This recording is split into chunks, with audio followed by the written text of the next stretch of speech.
اس وقت مسلمانوں پہ سب سے زیادہ ظلم چین کے صوبے سنگیان میں ہو رہا ہے اور اس جرم پر کوئی آواز اٹھانے کے لیے تیار نہیں۔ چین کے صوبے میں جو ظلم ہو رہا ہے، زبردستی شراب پلوائی جاتی ہے، زبردستی روزے توڑوائے جاتے ہیں، مسلمان لڑکیوں کی زبردستی چائنیز سے شادی کروائی جاتی ہے، غیر مسلموں سے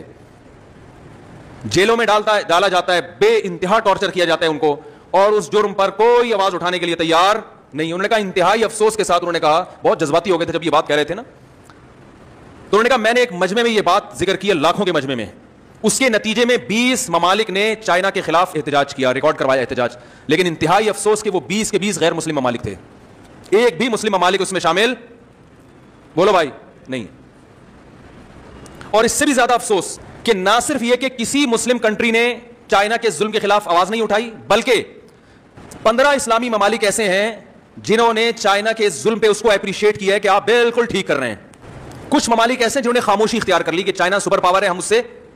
اختلاف نہیں برداشت نہیں کر سکتے، انہوں نے کہا یہ بھی غنیمت ہے کہ خاموش رہ لیے، لیکن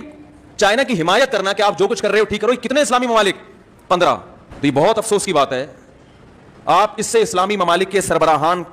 کا اندازہ لگا لیں کہ یہ مسلم امت کے ساتھ، اس میں بڑے بڑے اسلامی ممالک ہیں، میں نام نہیں لوں گا، انہوں نے بھی نام لینے سے منع کیا تو میں بھی نام نہیں لوں گا آپ کے سامنے، تو 15 اسلامی ممالک ہیں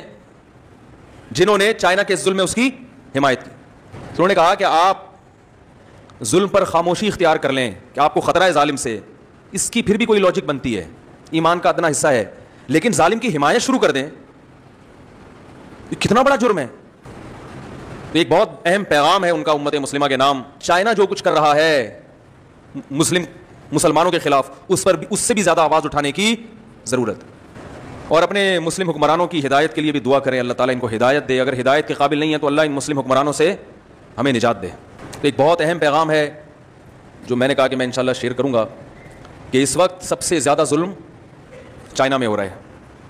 تبلیغی جماعت والے بھی ملے جو چائنا سے ہو کر آئے تھے ملیشیا میں، انہوں نے بھی بتایا کہ بہت حالات خراب ہیں چین میں، جماعتیں چھپ کے کہیں رہتی ہیں، لیکن چائنا کے مسلمان بھی ماشاءاللہ ایسا وہ جماعتوں کا چھپ چھپ کے اکرام کرتے ہیں۔ انہوں نے، آپ ادھر آئیں، ادھر یہ چائنا سے ہو کے آئے ہیں، ذرا ان کی زبان سے آپ سنیں۔ السلام علیکم۔ چائنا کا شینجان کا صوبہ ہے، ہم جاتے ہیں یو میں تو راستے میں ایک دن کا قیام کرتے ہیں، تو اس سے تقریباً شینجان میں 2 گنا بڑی مسجد ہے، اس سے تقریباً 2 گنا بڑی مسجد ہے چائنا میں۔ تو ہم مغرب کی نماز پڑھ رہے تھے، تو جب گئے تو مسجد کو بڑا تالا لگا ہوا تھا، وہاں کے مقامی سے پوچھا تو کہا اس پر پابندی ہے، پہلے اذان ہوتا تھا، پوری شینجان کے صوبے کو یہ آواز سنائی دیتی تھی۔ تو پھر ہم ٹیکسی میں بیٹھ گئے، میں سورہ یاسین کی تلاوت کر رہا تھا، تو وہ ٹیکسی والا مجھے کہہ رہا ہے کہ چپ ہو جاؤ، آپ تلاوت نہ کرو۔ میں نے کہا کیوں؟ وہ بھی مسلمان تھا۔ کہا یہاں پابندی ہے۔ تو جب میں نے پوچھا تو انہوں نے کہا کہ اگر ہمارے گھر میں